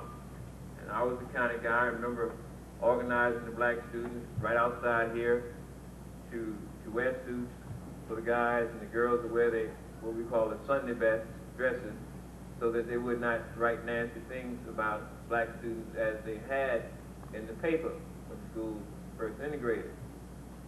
But I got kicked out, and the principal had requested to the superintendent that I should not be enrolled anywhere. But I was having problems back then. I was on the track team here, and even at that time, I was having problems. They used to say, give that guy a jug of wine and stick a reefer, and he outrun anybody in a 100-yard dash. That was important to me because growing up as I did in a single-parent household, my mother and father separated when I was 2 or 3 days old, and a lot of things, as I look back in retrospect, that I did was to get attention, to feel good about myself. I was a latchkey kid before the phrase was even coined. I started raising myself at a very early age, being taught how to cook, iron, and care for myself. My mother didn't have a lot of time to give me what I call lap time and to give me the attention. She could only give me what she had to give.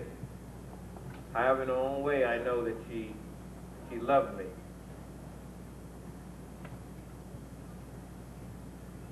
I'm going to try to keep my talk brief. I know that there are other awards that have to be given out, and I say that every time I speak. But I was thinking last night, what is it that I can say? What is it that I can say that will make a difference?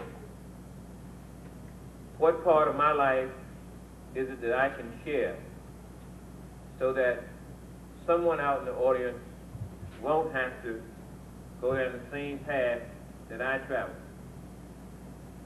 Because if you had told me when I was here at Roosevelt, or if you told me at an earlier point in my life that I would end up like I ended up, I would have laughed at you. Because what I became, my mother did not raise me to be. I was a very cocky individual. I was very popular here at Roosevelt, and just about everywhere where I went, I was a very popular individual. But somehow, there was something in me, and I really knew that I felt a void. I felt that I did not belong. So I did a lot of things to get attention. At the age of 12, I had my first experience with drugs in the form of alcohol.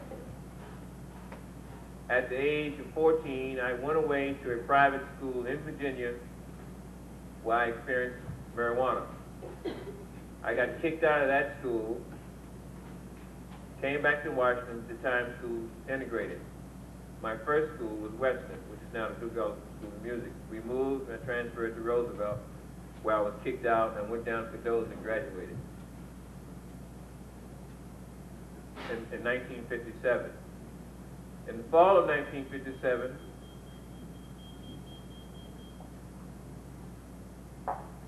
I entered Howard University, and that's where it all jumped off for me. By wanting so very much to belong, to be a part of something, I got involved with an in-crowd that hung right on the corner of Georgia Avenue in Fairmont. There used to be an old greasy spoon joint there called Lanes, where all the guys and girls who were into something, who were the scholars, who were the nice-looking, who were the athletes, who were the individuals who really excelled, where they hung out, where they sold what they called soul food at that time, big biscuits, grits, and the meat. By me wanting so very much to belong, I got involved in an in-crowd. And this in-crowd was involved in marijuana. They were not kids who were necessarily disadvantaged or from poor homes, but very innocently involving themselves in something that would really cause a lot of trouble to many of us. Well, I got involved in the in-crowd because I wanted to be a part of something. In this inner crowd, there was an inner crowd who was involved in hard drugs, heroin. By me so much wanting to belong, I got involved in this inner crowd.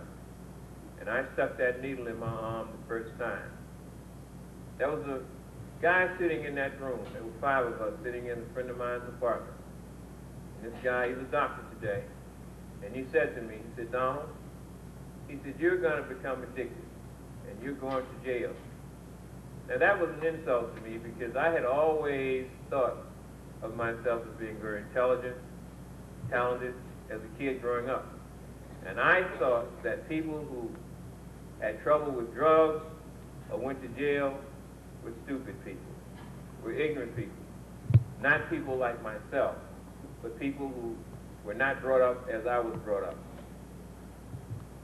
Everything this guy told me came true, and even more. My second year at Howard University, I married a young lady who did graduate from Roosevelt, and we had 3 lovely daughters. And I like to always talk about my daughters because I traded my family for drugs. That was a point in my life that drugs became more important than anything in the world, more important than bathing, more important than anything. My oldest daughter is married. She lives in Houston. She has 2 children. She's a financial planner and a stockbroker. She came to my graduation last year, and she said, Dad, if you can go through what you've been through and still fulfill your dream, she said, I want to go to law school. She started Bates, which is the University of Houston this summer. She's starting law school. My middle daughter's getting married tomorrow. She is a nutritionist, and I don't know whether some of you have seen the Sunkiss commercial. She's a Sunkiss girl. She made the first commercial that they had while she was at the University of Hawaii, but that's her. Now she also has a master's degree. Now my youngest daughter, she is sort of like her dad. She's doing things her way. She did not find it necessary to go to school. She was up here for a couple of days. She ran away from her parents and came to stay with me at the age of 15. And she decided she did not want to go to school. She is now traveling with someone that you may know, or you may know him. She's the assistant production manager for Michael Jackson. And I have 2 boys, as Ms. Arnold mentioned. What I'd like to share with you is your role in our society. I'm sure you're aware of the tremendous drug problem we're having in our communities. It is bad. It's very, very bad.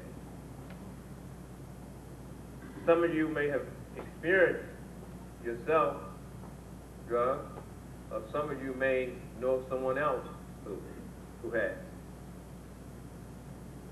In any event, we all do what we want to do because we make a choice to do it. As I said, I made a choice several years ago, and it was 17 years of pure health. I lost my family, my home, my self-respect, and all hope for a while. I was raised by my mother, as I mentioned, in a manner, and I was taught that boys didn't share in the feelings. Boys should not be afraid.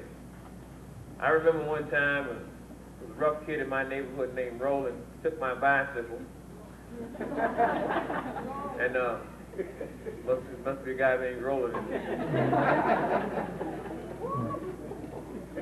I hope it's not his son or grandson. But Roland was a real bad guy, real rough guy. He had been to the training school, and I was really afraid of Roland. I mean, I was terrified. You know, what's that guy's name in those crazy Jason? I was more afraid of Roland than maybe some of you are afraid of watching those scary movies. But I ran in the house, and I told my mother that Roland had taken my bike, and I was afraid of him. And she said, boys should not be afraid, and you go back out there and get your bike. Well, I had a choice of either facing my mother or facing Roland. My mother's a little lady, and I didn't want to face her. So I went back out there and faced Roland and did all right with Roland. Got my bike back from rolling. But you know, after then, I never shared any feeling about being afraid, about feeling insecure, or even to the point of saying, I don't know, please show me, please help me. I never shared any of those things because I thought that by doing so would show a chink in my armor, that it would mean that something was real wrong with me if I said, as a boy and as my mother had said to me, that boys should not be afraid. I thought really something was wrong with me. And I don't remember crying after then, up until about 2 months ago. And that was when I found my mother in her bedroom in a dead-like state.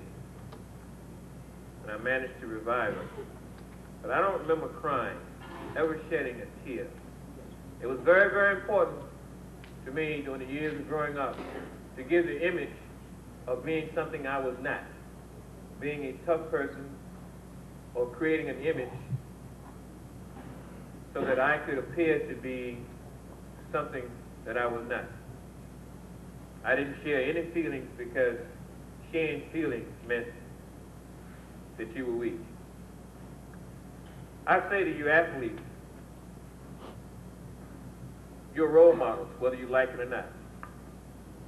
You're the supermen of the community.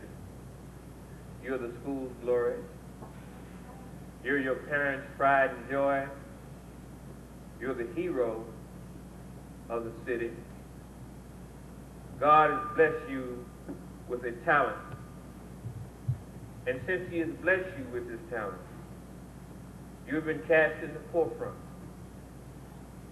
And you do have a responsibility to be a positive role model.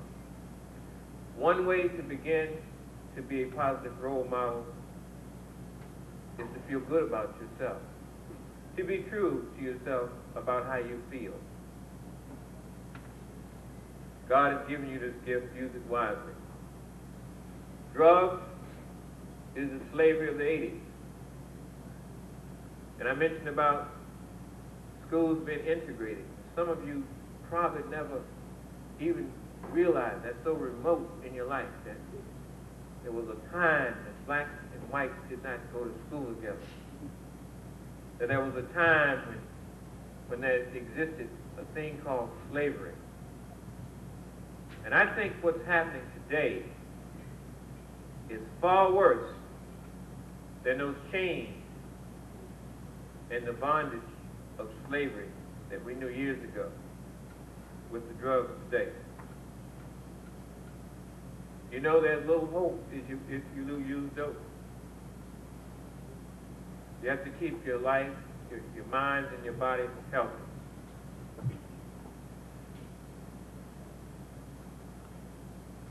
You have choices to make. I made a choice to do what I did for 17 years. And what got me together wasn't necessarily just my mother's love. I had a lot of support from my family, from the community, but it was up to me. I made a choice on November 4th, 1975, that I was sick and tired of being sick and tired of the way that I had lived. And I decided to do something about that. I decided I was going to get my life together, to take the chemicals out of my life, to take the shackles off my mind, to quit making excuses about being black and being deprived and being oppressed, because I knew all of those things did not make it for me. I did not have to use drugs or harm myself because all of those things exist, and they still exist. And I made a decision. I made the choice to take the chemicals out of my life. I went back to school, I got my degree. And as Ms. Arnold said, I've been in jail, I'm a convicted felon. And I wanted to go to law school. And people kept telling me, well, you can't get into law school because you're a convicted felon. Now, I started thinking about that. I've always been the kind of person that you never should say can't. I don't know why. That just really excites me in some way.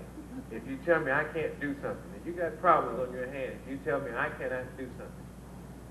But not only did I get into law school, I got into one of the top law schools in the country, where I graduated from in 1987. I want to end by saying, follow your dreams. Pursue your innermost ambition. Remember, we live by the choices we make. Your future is your choice. Thank you for listening.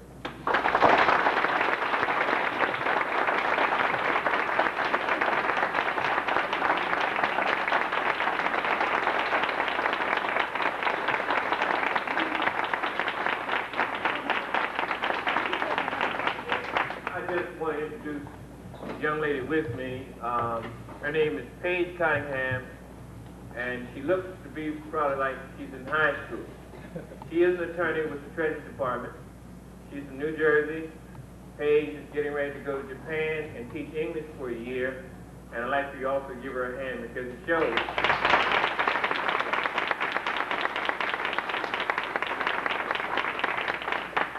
It shows what you can do if you want to. Thanks again, Ms. Arnold.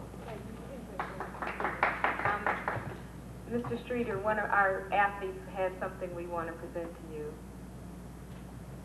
On behalf of the Roosevelt athletes, we would like to thank you for carving a trail of success and remembering to encourage others.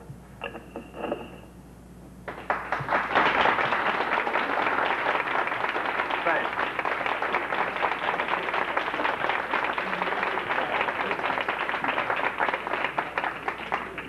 Thank you so much, Mr. Streeter. We're glad you chose to come and speak to us today. And since you gave me a clue as to what will get you, I'm going to say you can't come back and speak to us anymore.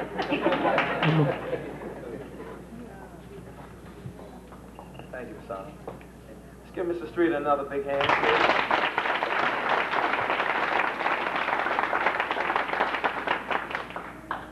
At this particular time, I know everyone is ready to chow down.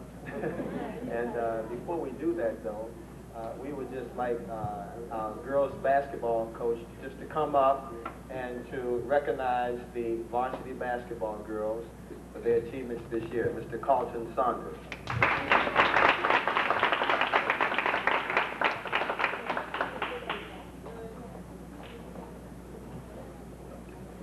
Good afternoon and welcome to our annual banquet. We're hopefully going to be annual, huh, Coach? At the same time, this year the Roosevelt girls basketball team went through a whole lot with the few girls that we did have, and at the same time I'm standing here begging for you student girls who want to participate next year to come on out. Tonight we will be playing at 8:45, so as soon as I finish speaking, I must leave.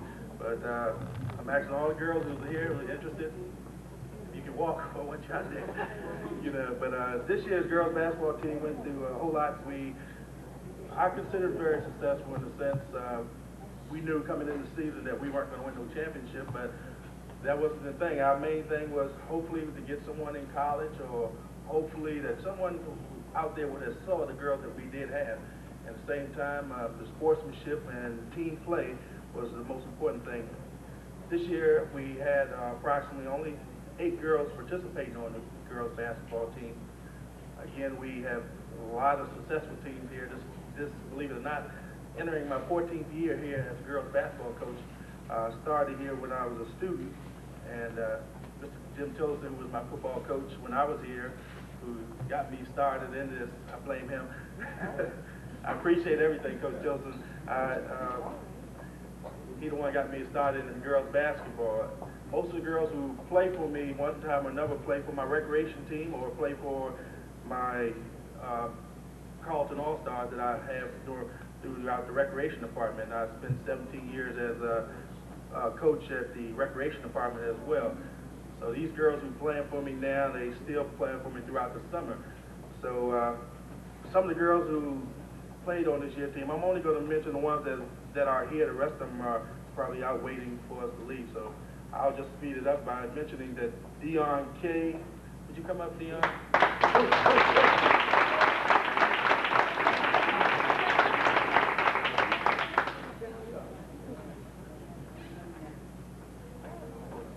Dion Cave is our only senior on this year's girls basketball team, one of our top players. And when Dion first came here, you could have seen, you know how apple is all green. That's how Dion was when she first came here. She was just as green as an apple. So at time, in the 2 years that she has spent, or the 3 years she has spent here at Roosevelt, that apple turned red, you know, and it was just right. And that's how Dion played this year. I mean, first year she came here, she was more or less sitting on the bench, and she was frustrated that she didn't get her time. But, you know, Dion, I'm trying to tell you now that just wait on it. It'll come. And the same thing, everything's not going to come at one time. So at the same time, you waited, and she displayed her talents this year as one of the top shooters in the high. Also playing on my Carlton All-Stars athletic softball team, playing for Roosevelt. Dion Cave, we do have some trophies for you. I'll present it to you tomorrow. But Dion Cave, I want to say thank you. Thanks for 3 years of great service, Dion. The other player that we have, Sheree Ware. Sheree. I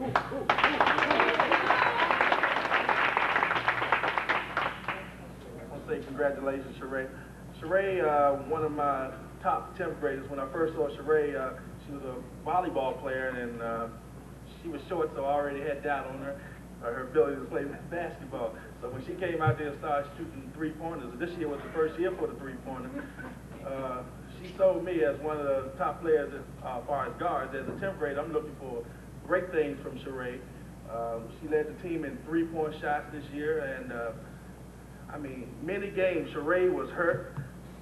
Leg, she was crawling on the floor like a worm, you know, her leg was hurting her, you know, and for some reason, you know, after that, you're supposed to take her out and send her home and send her to the hospital, and she cried because I want to put her back in, you know, so I'm saying, what do I do? You know, but Sheree was that type of person. She's dedicated to what she do, and the most important thing about Sheree is, and the key thing is that 2.0. She could have 4.0, 5.0 if she wanted, but Sheree is good in everything she do. I mean, you just think about it. If you've been here, Sheree received volleyball, Sheree received softball, she received basketball, and also, most important, she received that academic. If that's an award to get, she's one of the top students here at Roosevelt. B, A student all the way around, you know, and you know, that same talent she displayed in the classroom, she displayed out there on that basketball court, softball field, and anything else she do. She don't like to lose for nothing. So in other words, if she failed a grade in class, she cries, she get up and down on herself. And same way she do on the basketball court. If she misses a shot, she's the first one getting down on herself because she knows she can do better. And at the same time, I believe it all starts at home. And Sheree and Dion, I mean, just two strong families who come and support their daughters. You know, I say this in not negative, but at the same time in the white schools, you know, you go to the games, people sitting in the stands are all parents. You know, and I'm just saying, as blacks, we should need to support our kids the same way. These two parents, the parents of these kids here, are at every game. You know, and you know, with nobody else in the stands, the parents of these people are here, and they supported them, and that's why they are successful as they are. And I want to say, parents, thank you.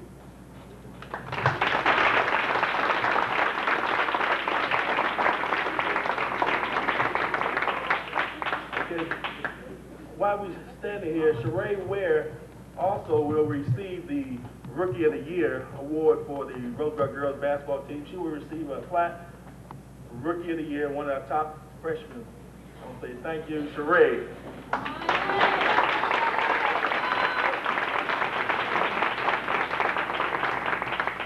We also have our scorekeeper, Valerie Taylor. She wanted to play, at the same time she didn't, but at the same time she came and supported us every game, kept that score, and argued with the other team when they didn't have it right. But I want to thank you, Valerie, for coming out and being our scorekeeper. You also will receive an award from us tomorrow. Okay, and the other girls that are here, not anyone else here? Okay, are they? Is Chrissy here? Okay.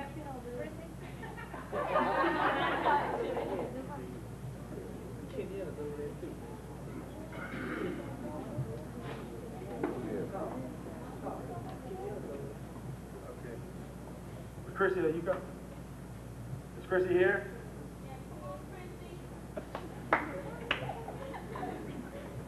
She's not coming? Okay, well, that's okay. If she don't want to come, I'll mention that Chrissy Helmsley was the most valuable player for the Roosevelt girls basketball team. She led the team as a 10th grader in the scoring. She was 5th in the inner high, made second team all inner high. We're expecting big things from her next year, along with Kenyatta Keys, Sheree Ware, some of the other girls that are not here. I want to say thank you, girls, and let's have a good season next year.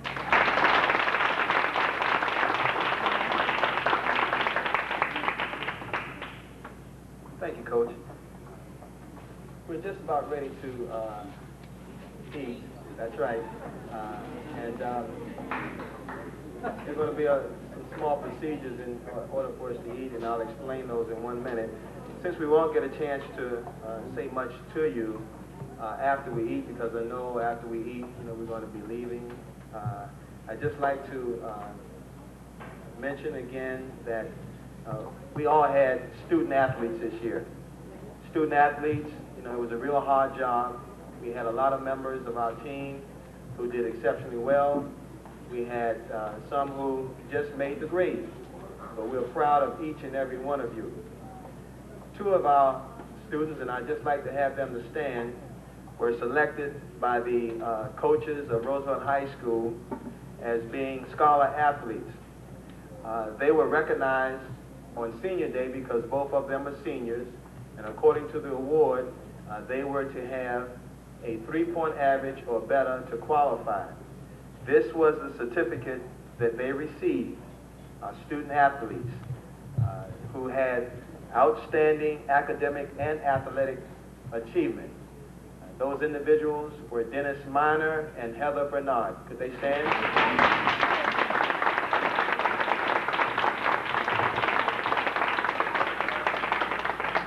Another note, Mr. Upson has a Principal's Honor Roll. These individuals made